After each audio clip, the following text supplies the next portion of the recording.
Hi friends, చైనాలో ఉన్న రాతి గోడ గురించి మనందరికీ తెలుసు. కానీ అమెరికాలో ఒకప్పుడు చెట్లతో ఉన్న ఒక భారీ గోడను నిర్మించారని మీకు తెలుసా? కెనడా సరిహద్దు నుండి టెక్సస్ వరకు వేల కిలోమీటర్ల మేర విస్తరించిన ఈ పచ్చని గోడ వెనుక ఒక భయంకరమైన ప్రకృతి విపత్తు దాగుంది. అమెరికాను ఇసుక తుఫాన్ల నుండి కాపాడిన ఆ గ్రేట్ వాల్ ఆఫ్ ట్రీస్ కథ ఏంటో ఇప్పుడు చూద్దాం. ఈ కథ 1930వ దశకంలో మొదలైంది. అప్పట్లో అమెరికాలోని గ్రేట్ ప్లెయిన్స్ ప్రాంతంలో విపరీతమైన కరువు ఏర్పడింది. దీనికి తోడు రైతులు భూమిని విపరీతంగా దున్నడం వల్ల మట్టంతా వదలైపోయింది. ఫలితంగా బ్లాక్ బ్లిజర్డ్స్ అని పిలిచే భయంకరమైన ఇసుక తుఫాన్లు వచ్చాయి. సుమారు 4 కిలోమీటర్ల ఎత్తున ఆకాశాన్ని కమ్మేసిన ఈ దుమ్ము వల్ల వేలాది మంది చనిపోయారు. లక్షలాది మంది నిరాశ్రయులయ్యారు. అప్పుడు రంగంలోకి దిగారు అప్పటి అమెరికా అధ్యక్షుడు ఫ్రాంక్లిన్ డి రూస్వెల్ట్. ఈ విపత్తుని ఆపడానికి గ్రేట్ ప్లెయిన్స్ షెల్టర్ బెల్ట్ అనే భారీ ప్రాజెక్ట్ని 1934లో ప్రారంభించారు. దీని ప్రత్యేకత ఏంటంటే ఇది ఒకే వరుసలో ఉండే అడవి కాదు. ఇది కెనడా బార్డర్లోని ఉత్తర డకోటా నుండి టెక్సస్లోని బ్రాజోస్ నది వరకు సుమారు 1850 కిలోమీటర్ల పొడవున 160 కిలోమీటర్ల వెడల్పున్న జోన్లో విడతల వారీగా నాటిన కోట్లాది చెట్లతో కూడుంటుంది. ఇవి గాలి వేగాన్ని అడ్డుకునే సహజమైన గోడల్లా పనిచేశాయి.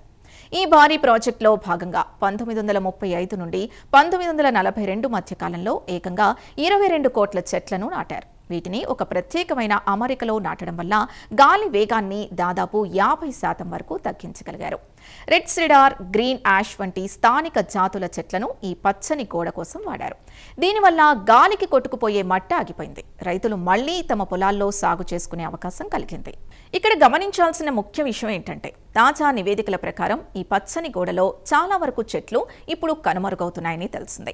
ఆధునిక వ్యవసాయ పద్ధతులు, ఇరిగేషన్ టెక్నాలజీ రావడంతో రైతులు ఈ చెట్లను నరికివేసి మళ్లీ పొలాల్ని విస్తరిస్తున్నారు. అయితే వాతావరణ మార్పుల వల్ల మళ్లీ కరువు ముప్పు పొంచి ఉన్న తరుణంలో ఈ షెల్టర్ బెల్ట్స్ ప్రాముఖ్యతపై శాస్త్రవేత్తలు ఇప్పుడు మళ్లీ హెచ్చరికలు చేస్తున్నారు. ఈ పాత చెట్లను కాపాడుకోవాలని అమెరికా ప్రభుత్వం తాజాగా నిధులు కూడా మంజూరు చేసింది. ఈ ప్రాజెక్టు ప్రారంభంలో శాస్త్రవేత్తలు అనేక సవాళ్లను ఎదుర్కొన్నారు. ఎడారి లాంటి ఆ ప్రాంతంలో చెట్లు అసలు పెరుగుతాయా అని చాలా మంది సందేహించారు. కానీ అప్పట్లో సివిలియన్ కన్జర్వేషన్ కోర్ అనే స్వచ్ఛంద సైన్యం రాత్రింబవళ్లు కష్టపడి ఈ చెట్లను కాపాడారు. ఈరోజు ఈ పచ్చని గోడ కేవలం గాలిని ఆపడమే కాకుండా అక్కడ వన్యప్రాణులకు ఒక అద్భుతమైన నివాసంగా మారింది. పర్యావరణ సమతుల్యతను కాపాడటంలో ఇది ఇప్పటికే ప్రపంచంలోని అతిపెద్ద మ్యాన్ మేడ్ ఫారెస్ట్ ప్రాజెక్టుల్లో ఒకటిగా నిలిచిపోయింది. చూసారుగా, ప్రకృతిని పాడు చేస్తే వచ్చే ముప్పు ఎలా ఉంటుందో దాన్ని చెట్లతో ఎలా సరిదిద్దవచ్చో అమెరికా చేసిన ఈ ప్రయోగం నిరూపించింది. మట్టిని కాపాడే ఈ పచ్చని గోడ చరిత్రలో ఒక గొప్ప పాఠం. నేడు మళ్లీ పర్యావరణ సంక్షోభం ఎదురవుతున్న వేళ ఈ చారిత్రక ప్రాజెక్ట్ నుండి మనం నేర్చుకోవాల్సింది ఎంతో ఉంది. ఈ స్పెషల్ ఫీచర్పై మీ అభిప్రాయాల్ని కమెంట్ చేయండి. వీడియో నచ్చితే లైక్ చేసి ఛానల్ని సబ్స్క్రైబ్ చేసుకోండి.